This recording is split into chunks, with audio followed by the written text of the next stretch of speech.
Hola colegas, los saludo nuevamente en esta oportunidad para brindarles otro módulo de reemplazo valvular pulmonar percutáneo, en este caso para los tractos de salidas obstruidos.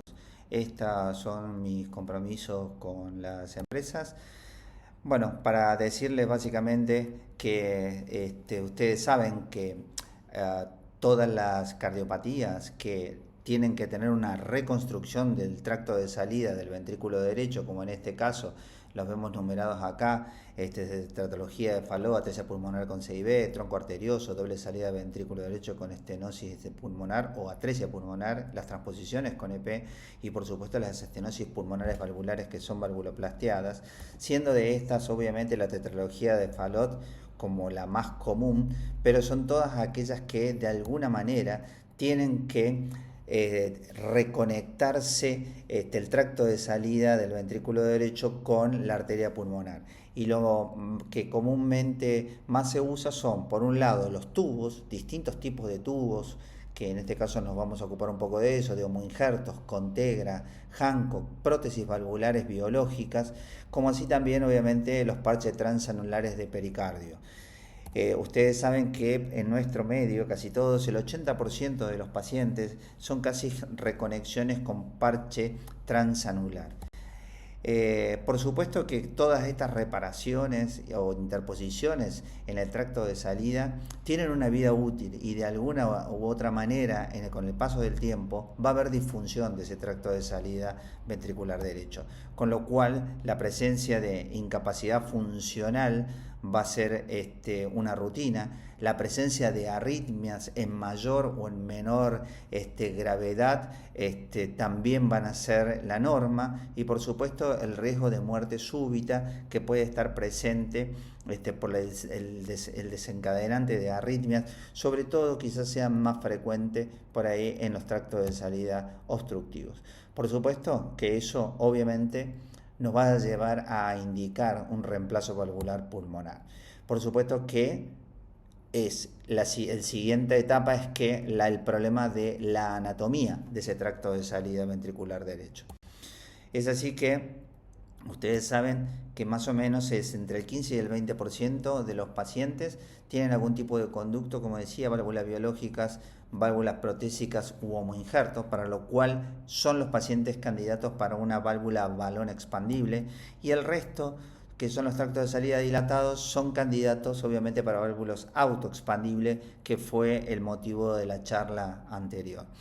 Pero teniendo en cuenta esto, la realidad es que hoy en la práctica diaria no es absolutamente diferenciados válvulas y tracto de salidas dilatados para que válvulas biológicas o tubos y tractos de salida dilatados en la cual uno tenga que elegir hoy una válvula balón expandible o una válvula autoexpandible.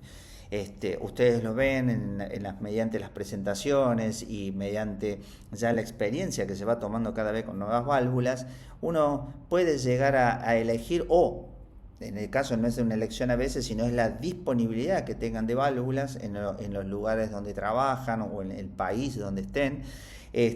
Quizás uno ya haya un poco de zonas grises en donde en realidad por ahí son tractos de salida dilatados y uno puede poner una válvula balón expandible, y quizás en algunos lugares no es lo más frecuente, pero en algún tubo o en alguna situación que uno genera un tracto de salida tubular, dicho de alguna manera, con el implante de un stent previamente, uno puede también poner una válvula autoexpandible. Así es que no es absolutamente taxativo que sea para uno o para otro, sino que también, por supuesto, es fundamentalmente la evaluación de la anatomía. Con lo cual nosotros tenemos que hacer un screening, y nuestro screening sí es un poquito diferente por ahí al del tracto de salida dilatado, pero básicamente nos tenemos que basar obviamente en los antecedentes, todo lo habitual para que tenemos que recolectar de datos, pero lo más importante de todo, como siempre recalco, es tener el tipo de corrección que se haya hecho, es decir, qué cosa se interpuso entre el ventrículo derecho y la arteria pulmonar. No es un dato menor que a veces haya dudas o desconocimiento o no haya registro de eso. Con lo cual a nosotros eso nos pone en un problema porque tratarlo, saber qué es lo que vamos a poder utilizar en ese tracto de salida, a veces se nos dificulta. Es por eso que es tan importante que los pacientes que a veces se mueven de un lugar a otro, de una institución a otra, de una provincia o de un país a otro, puedan llevar consigo esa información porque va a ser muy útil para la programación. Por supuesto, la evaluación de electrocardiogramas y Holter para ver qué tipo o gravedad de arritmia o qué tipo de arritmia tiene, ¿sí? Y de hecho cada vez se va haciendo más frecuente las consultas con electrofisiólogos previos a los implantes de válvula. Por supuesto que es menos problemático cuando uno tiene que poner una válvula balón expandible o una válvula más pequeña dentro del tracto de salida, pero la realidad es que uno no tiene que dejar de hacer las consultas con electrofisiología. Por supuesto que el ecocardiograma, que es el método de imágenes que está disponible para todo el mundo, en todos los lugares, que nos va a dar toda la ayuda y la información necesaria de lo que está interpuesto, cómo es la lesión, cuán obstructivo, parte de la anatomía del tronco y de las ramas pulmonares. Así es que eso es mucho más fácil. Y hoy las imágenes en relación a la resonancia, tomografía, la verdad que se han hecho indispensables para hacer una programación con mayor confianza de qué es lo que probablemente uno puede pensar en programar o qué tipo de válvula va a poder utilizar para resolver esa obstrucción del tracto de salida del ventrículo derecho. Yo creo que cada vez más, en este caso hablando de manera personal, para los cardiólogos e intervencionistas, hacer el manejo propio de las imágenes de resonancia y angiotac, familiarizarse con eso, es muy importante, da un hándicap importante porque nosotros somos los más preocupados en los detalles de información, diámetros, anatomía del paciente, y a veces es más fácil si uno puede manejar las imágenes para querer ver lo que uno necesita. Así es que la recomendación es que cada vez nos familiaricemos más con las aplicaciones y los visualizadores de imágenes para poder trabajarlo y tener mejor información. Y por supuesto, para completar el screening, siempre un test cardiopulmonar o lo que llamamos ergometría con consumo de oxígeno para saber en qué situación clínica actual o punto de partida tenemos con el paciente para poder hacer después un seguimiento más adecuado. Pasando a las imágenes, o sea, teniendo en cuenta la obstrucción del tracto de salida del ventrículo derecho, nosotros tenemos que, para este caso, hacer una preparación del tracto de salida. Es decir, ver si va a necesitar que nosotros intervengamos previamente para poner la válvula, que en la gran mayoría de los casos es así, pensando una estrategia para eso, con lo cual lo que decíamos, el tema de imágenes y todo lo demás es importante. Seguramente haremos angioplastías con balones sucesivos que son necesarios de distintos tipos. Entonces es importante contar en la sala de hemodinamia, o si hay que hacer pedidos especiales, tratar de pensar mucho más allá, hacer una previsión quizás en exceso para poder contar con distintos tipos de balones semicomplacientes o no complacientes o de ultra alta presión para poder hacer el tratamiento previo o post implante de alguna de las válvulas. Por supuesto que dentro de eso está el test de compresión coronario, que en este caso en los pacientes obstructivos tiene una mayor relevancia la posibilidad de tener como complicación una obstrucción coronaria. Como vimos antes en la charla anterior, la verdad que la incidencia de obstrucción en los tractos de salida dilatados es muy, muy baja. Pero en los pacientes que tienen interpuesto algún tipo de tubo, válvulas, homoinjertos y lo demás, que en general generan una inflamación peritubo importante o una calcificación en eso importante que produce desplazamiento de todos los tejidos circundantes, es muy importante en todos los pacientes sine qua non realizar el test de compresión coronaria.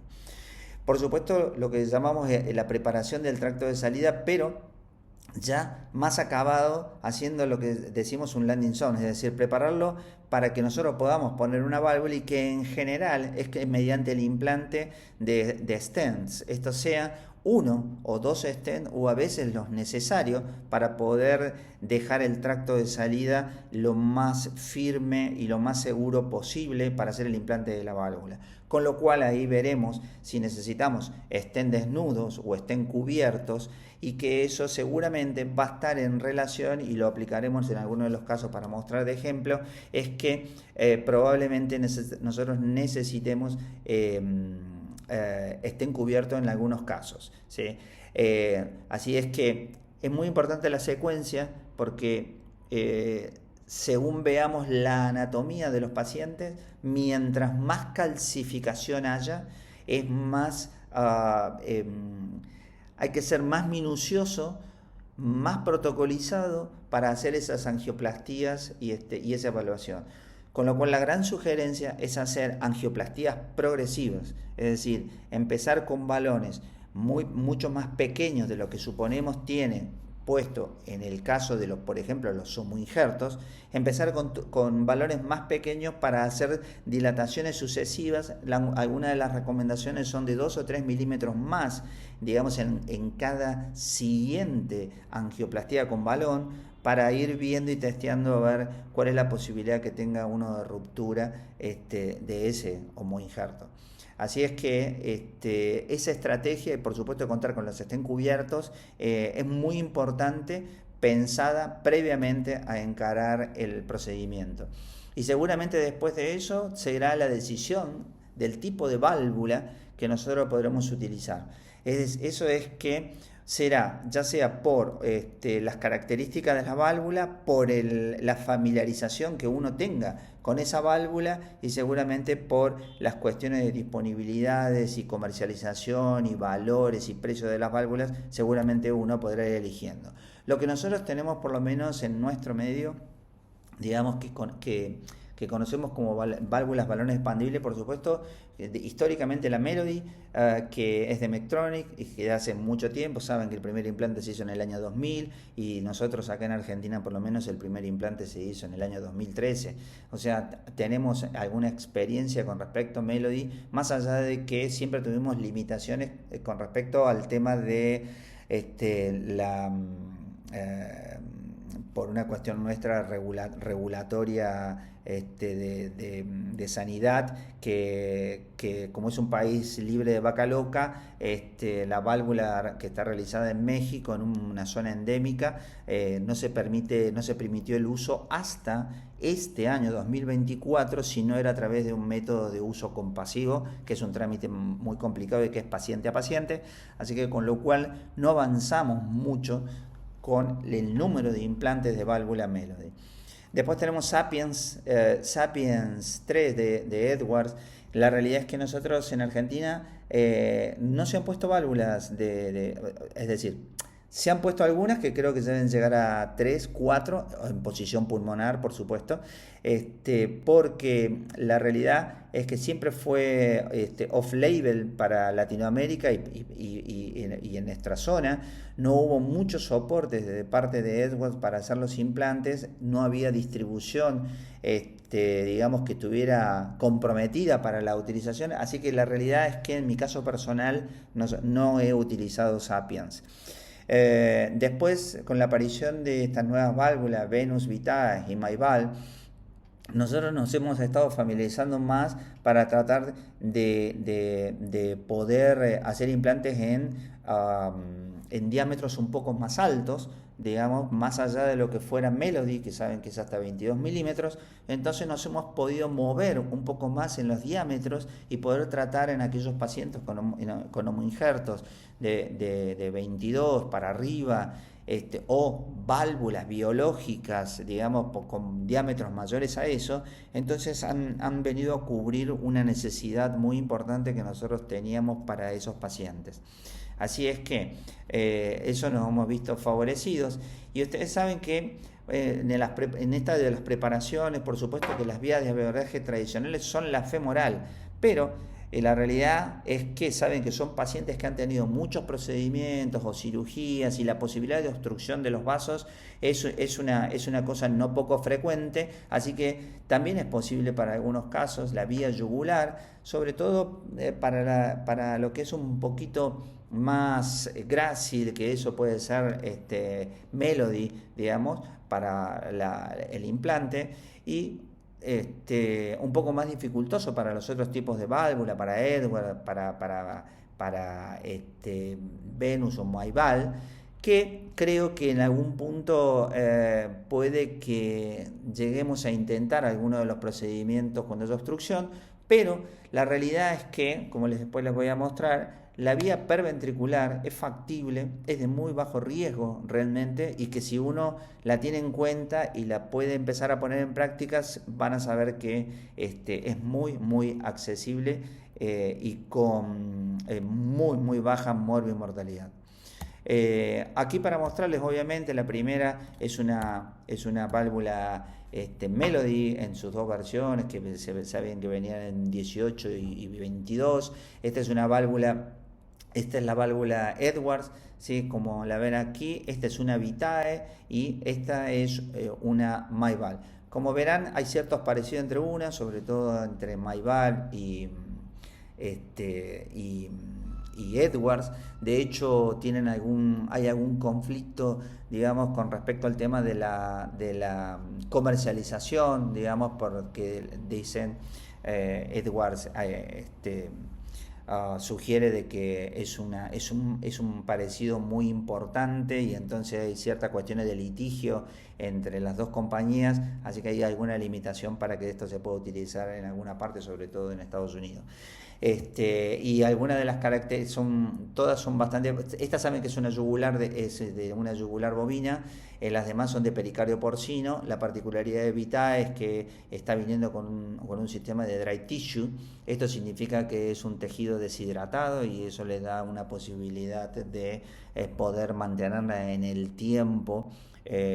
Con mayor durabilidad, digamos, en su conservación y preservación, y probablemente se aduce de que tenga menos posibilidades de envejecimiento o calcificación, ya que no está sometida a tratamiento o fijación con químicos que son a veces que provocan un deterioro en la estructura material del tejido.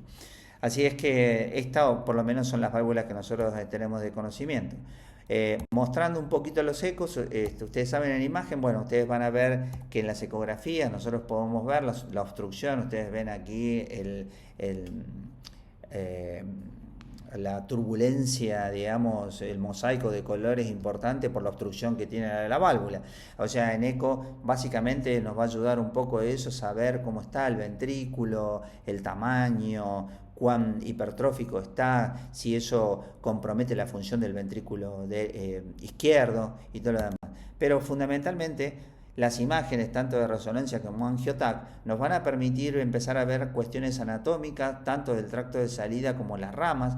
Fíjense en cómo tiene estenosis segmentarias del segmento. En este caso esto es de un homo injerto. Fíjense para ver la estructura, la anatomía de las ramas. Es muy importante si nosotros podemos tener las reconstrucciones, rendering o los 3D de esas imágenes. La realidad es que nos ayuda muchísimo para poder establecer dónde poder hacer los tratamientos, ya sea si eventualmente hay que tratar las ramas, cómo es la parte distal, cómo es poder hacer mediciones más seguras sobre las imágenes y ya pensar cuál es la estrategia mejor que nosotros vamos a llevar, y sobre todo con la solicitud de materiales que nos van a hacer falta para encarar al paciente. Vistas las imágenes, les muestro algunos de los casos. Voy a empezar con algún caso en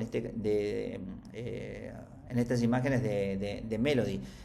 Este es un paciente que es un falot con agenesia de válvulas pulmonares, en el cual se operó, por supuesto, y se puso un injerto de 15 milímetros. Piensen que esto es un paciente que nosotros estábamos viendo y lo hicimos en el año 2018, las primeras Melody fueron en el 2013, pero o como era nuestra única válvula, todo lo demás, creo que en algunos pacientes nos vimos forzados a hacer algunos tratamientos con esta válvula, que creo que hoy también, si nos pusiéramos a pensar, es probable que estaríamos tratando de utilizar alguna otra válvula o quizás otro mecanismo o un tratamiento de estos pacientes mucho más agresivos, que es lo que después quiero recalcar un poco, que es tratar de poner la válvula más grande, ¿sí? Es así. Pero fíjense cómo la imagen es muy parecida a la resonancia, donde tiene una estrechez, hay una dilatación pre y una dilatación post, el homoinjerto es lo más pequeñito que se ve, entonces uno inicia con alguno, en este caso no se ve tanta calcificación y uno va con un balón directamente, es un poquito agresivo, pero fíjense que con un balón Mullins de 18, siempre va a tener muesca y no se alcanza a insuflar. Piensen que en este momento tampoco todavía nosotros teníamos disponibilidad de balones de ultra alta presión, como tenemos en los últimos años, y ahí decidimos poner un CP stent sobre eso de 34 milímetros. Ustedes saben que la válvula Melody está hecha, montada la yugular bovina sobre un stent que es un CP stent de 34 milímetros, así que a veces hemos usado el mismo largo del stent, o quizás un poquito más grande si fuera, pero en general hemos usado 34 milímetros como el landing zone, digamos. Y acá, como ven, subimos con la válvula ya una vez implantado el stent, y eventualmente podemos hacer, en este caso, ahí lo estamos viendo el implante, y a su vez en la imagen siguiente, en esta, lo que estamos haciendo es una redilatación con el Mullins 18x40. Nosotros pusimos acá la válvula montada sobre un ensemble de 20 milímetros, pero no va a abrir a eso porque no lo permite, y entonces ahí vemos la angio final, en donde vemos la competencia de la válvula. Pero visto hoy desde más lejos en el tiempo, la realidad es que nosotros ahora lo vemos chica. Yo creo que eso es chico. Así que eso es lo que cada vez vamos a pensar más en la decisión de hacer un implante de válvula. Este es otro caso para ver, para explicarle lo que le había puesto como alternativas. Este es un paciente que en realidad no es que tenga problemas con los accesos vasculares, sino que es un paciente pequeño. Eso, como ustedes ven ahí, es un fallo con agenesia de sigmoidea, y donde se le puso un homoinjerto de 17 milímetros, y ahí aclaro que es el segundo homoinjerto que se le había puesto en un paciente con síndrome de DiGeorge. Se le había puesto un homoinjerto 15 que se le calcificó, se le puso obstructivo, se reoperó y le dio para poner un homoinjerto de 17, y en este momento el paciente se puso obstructivo nuevamente, y con 4 años y 14 kilos, la realidad es que tenía muy bajo peso para tratar de intentar hacer un implante de válvula Melody por vía femoral. Así que este fue uno de nuestros primeros, fue nuestro primer paciente en el que decidimos hacerlo por la vía perventricular.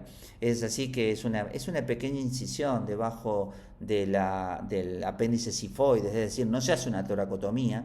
Por debajo del apéndice sifoides se diseca y se entra directamente en el ventrículo derecho con una jareta que hacen los cirujanos para poder tener un control mecánico de la hemostasia alrededor de la vaina, y al final del ensemble del sistema liberador de la válvula. Pero por eso se ven estas dos cositas que son los separadores, y uno lo puede hacer todo a través de un introductor 14, puede hacer todas estas inyecciones, manejo y todo lo demás, y como en este caso por ese mismo introductor hacer el implante de un stent primero. Lo hicimos en un CP stent sobre un balón directamente Mullins, ¿sí?, que después lo redilatamos lo más que podemos, ¿sí?, como se ve acá, y después de eso lo que hicimos fue montar una válvula que es esta, y se está insuflando porque ven doble enrejado. Esta es una Melody en un ensemble de 18 milímetros, porque teníamos un homoinjerto de 17, bueno, y en ese momento nos daba para poner ese diámetro de válvula. Así que es muy accesible esta vía. Con lo cual, después hicimos el control, después de poner la válvula la redilatamos con el mismo Mullins que habíamos hecho el implante inicial, y fíjense que en los controles la verdad que había quedado muy bien y el control de competitividad de la válvula. El paciente que se queda con un drenaje simple abajo se fue de alta a las 48 horas después de haberle hecho esta vía perventricular. Les muestro un segundo caso, un tercer caso. En este caso con válvula Venus Vitae. Este es un paciente que tiene una doble salida ventricular derecha con una estenosis, pulmonar, en el cual luego de operado, fíjense que va a quedar con una estenosis que ustedes vemos. Y repito, es muy interesante que nosotros sigamos una secuencia de las angiografías. Esto es un poco de repetición de la charla anterior con respecto a las imágenes para hacer el implante de una válvula autoexpandible.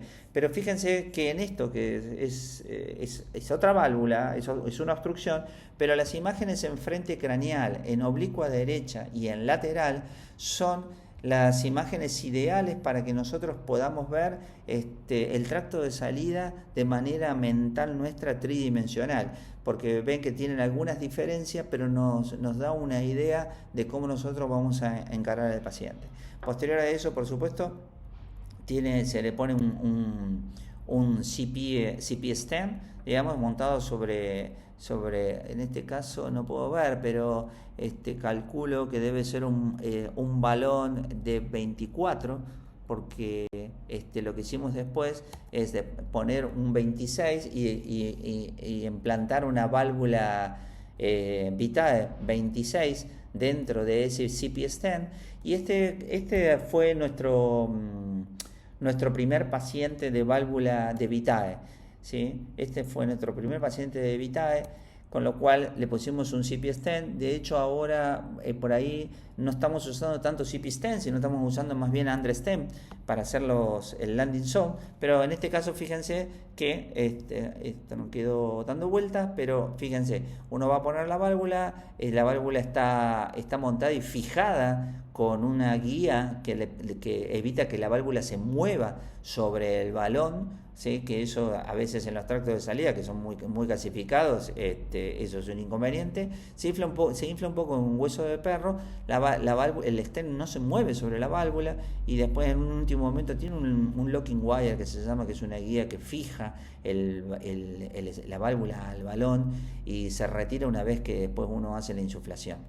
No hay ningún inconveniente. Este es el control para ver que había quedado muy competente la válvula, y en este caso una válvula Vitae 26. Este es el control final. Por supuesto, la coronariografía que hay que hacer para saber que está bien separado.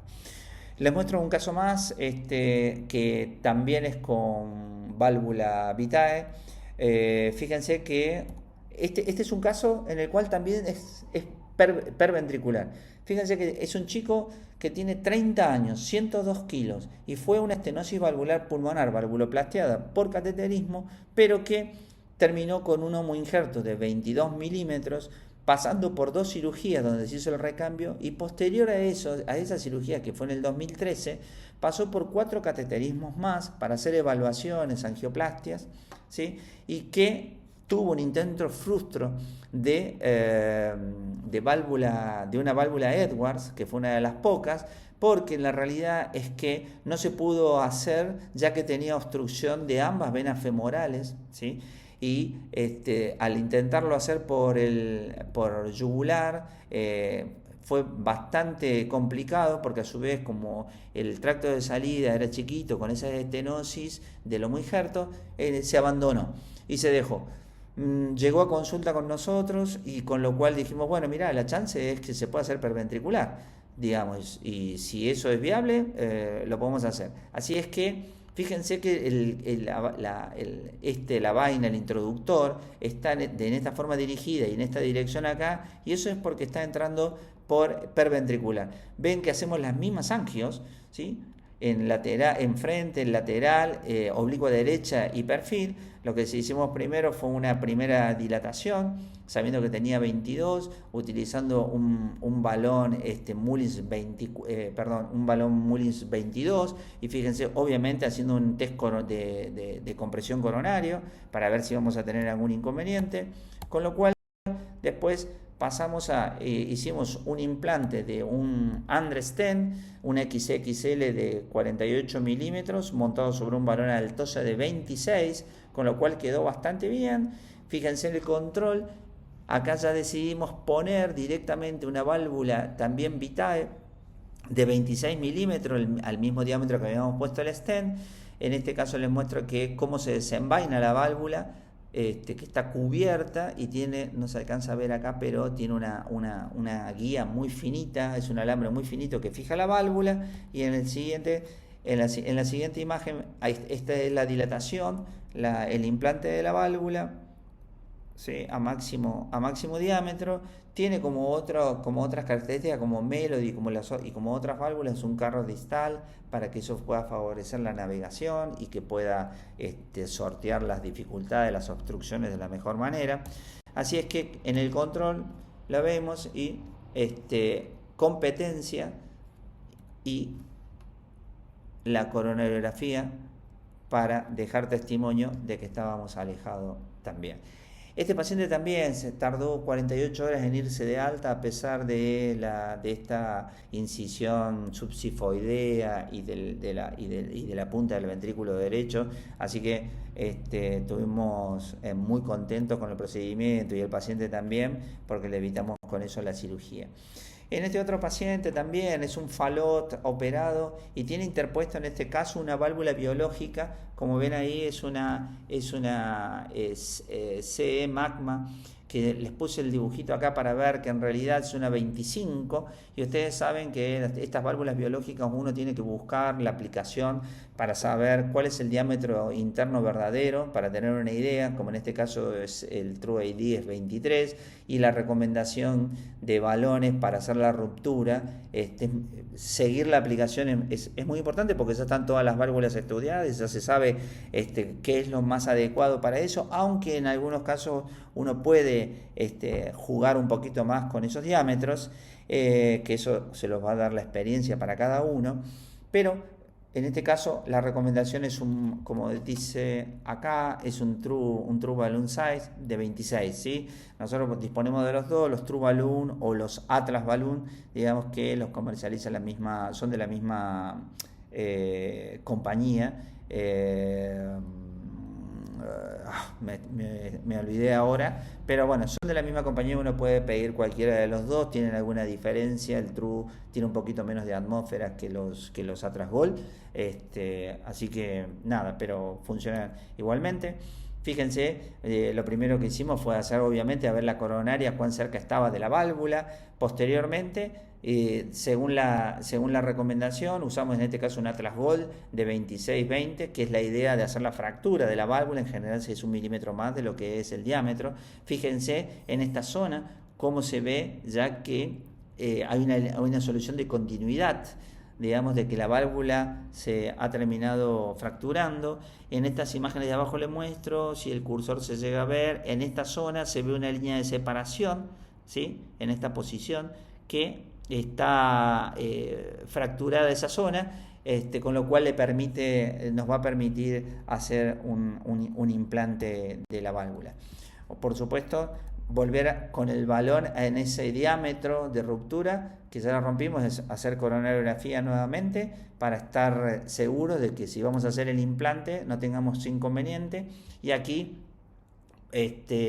volvemos a hacer, esto tiene un error, por supuesto acá no pusimos Andre-Stent, tiene puesto, acá fuimos directamente con una válvula Vitae 26, digamos, con su delivery y también con su locking wire, que es de fijación. Se ve muy finita una línea acá, que es para fijar obviamente la válvula sobre el balón, y ahí hacemos el implante de la válvula en buena posición. En este caso es para retirar la cápsula, como se ve acá, ¿sí?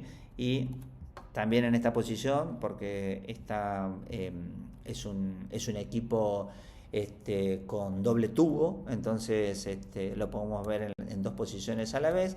Y esto es lo mismo también para ver después del implante cómo se ve la competencia de la válvula, y fíjense la válvula dentro de la válvula biológica.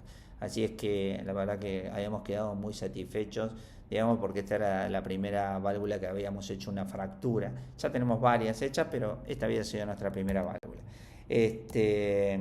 Aquí, por supuesto, haciendo la comprobación de la distancia que había entre la coronaria, por supuesto, y la válvula.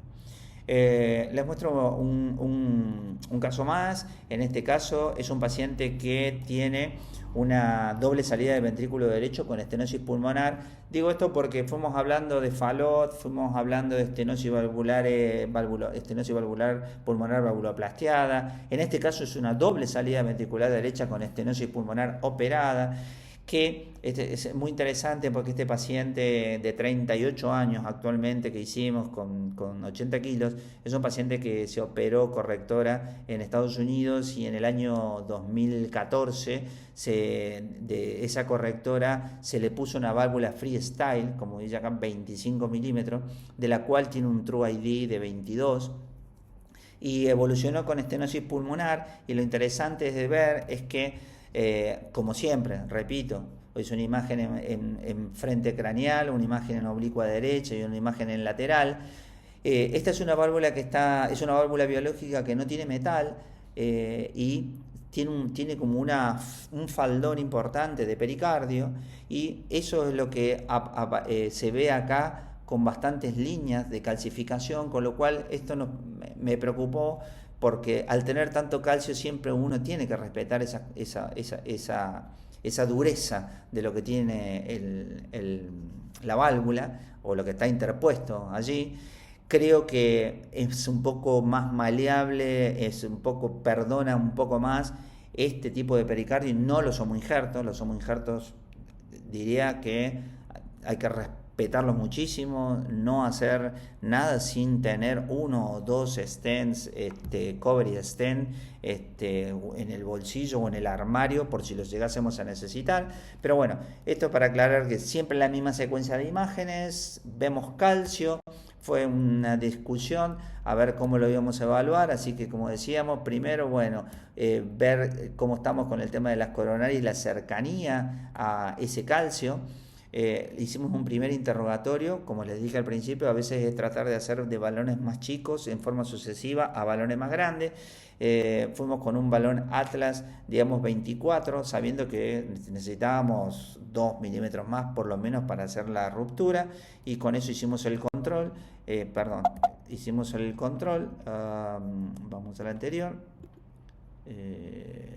A ver, no puedo ver. Bueno, no me deja verla, no puedo ver, pero era para mostrarles un poquito que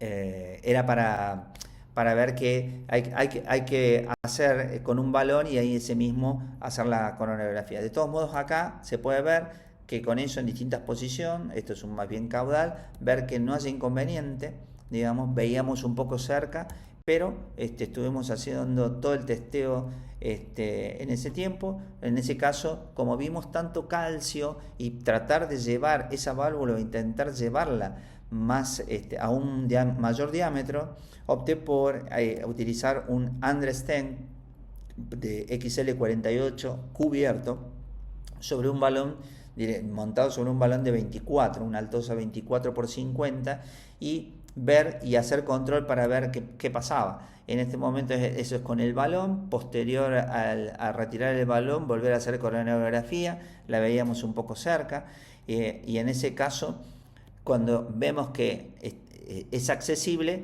pasar a un siguiente balón, y ahí se redilata con un Atlas, en este caso de 24. No se puede ver ahí porque está mi camarita, pero era la idea.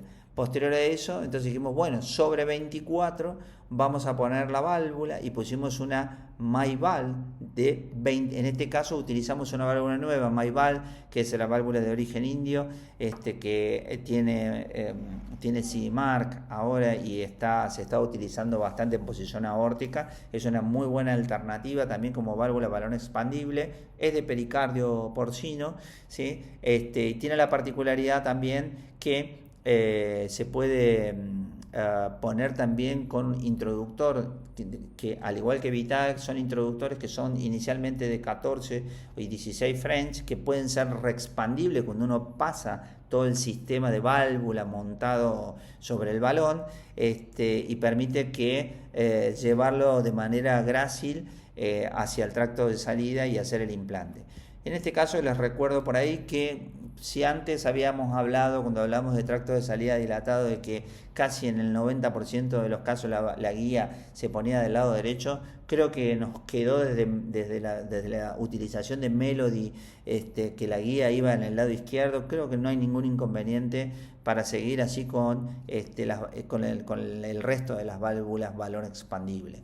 La realidad es que si no hay ningún inconveniente que diga que no podemos entrar a rama izquierda, me parece que es una muy buena opción hacerlo desde allí. Este es el caso, ahí hacíamos el implante, como ven, la expansión completa. Tiene unos markers el balón que sirve para saber cómo tiene que estar ubicada la válvula en el momento de que uno hace la carga y el climpeo, ¿sí? Así es que quedamos muy contentos. Por supuesto, el control de la coronariografía para estar seguro de que la perfusión es adecuada. Lo hacemos en distintas posiciones y la verdad que estuvo bastante bien, y este es el final para ver cómo que se ve la calcificación por fuera y todo. Estos son los bordes de calcificación, pero la válvula está adentro bien y está competente y no hay ninguna otra lesión. Así es que quedamos muy conformes. Así que como conclusiones, ustedes saben que el reemplazo, como ya lo venimos viendo, es muy seguro y muy eficaz. La realidad es que cada vez nos vamos familiarizando más con el procedimiento y evidentemente vamos a seguir creciendo de manera muy rápida. Con lo cual, dentro de este crecimiento, como vemos, tiene algunas limitaciones. Las limitaciones, si pensamos desde el principio, que serían a veces el peso o las obstrucciones o la falta de accesos vasculares, en ese sentido también mejoramos un poquito porque tenemos alternativas a la perventricular o a las nuevas válvulas que son un poquito más grácil. Yo creo, esta Vitae y esta MyVal, creo que no va a haber inconveniente de ponerlas por vía yugular.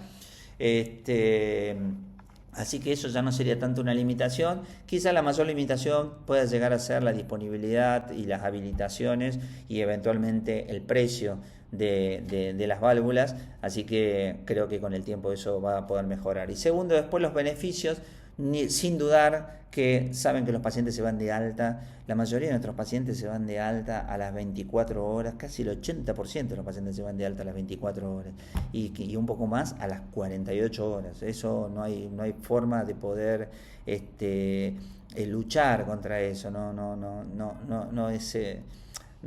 hay con qué darle, digamos, a esa situación. Así que es así. Después, obviamente, la selección de pacientes debe ser protocolizada. Esto nos va a ayudar mucho a tomar las decisiones más adecuadas, tomar las decisiones de válvula o con la que uno esté más familiarizado, pero va a disminuir lo que sean los riesgos, complicaciones y todo lo demás si uno se torna obsesivo en hacerlo siempre más o menos de la misma manera. Por supuesto que para hacerlo también conocimiento profundo de lo que es el material de la sala, sobre todo para hacer frente a las complicaciones. Como decía antes, tubos muy calcificados, si no hay estén cubiertos, uno o dos más para tener de backup, la sugerencia es que no se intente sin eso a mano. Y por supuesto, tener conocimiento de los distintos tipos de válvula, porque eso nos va a ayudar a ver si encontramos ventajas en alguna sobre otras o en alguna cuestión anatómica o en alguna cuestión de posicionamiento, es importante que uno tenga eso. Y por supuesto también el seguimiento a largo plazo para ver los resultados. Hoy se dirime casi las válvulas en esa expectativa de cuánto van a durar.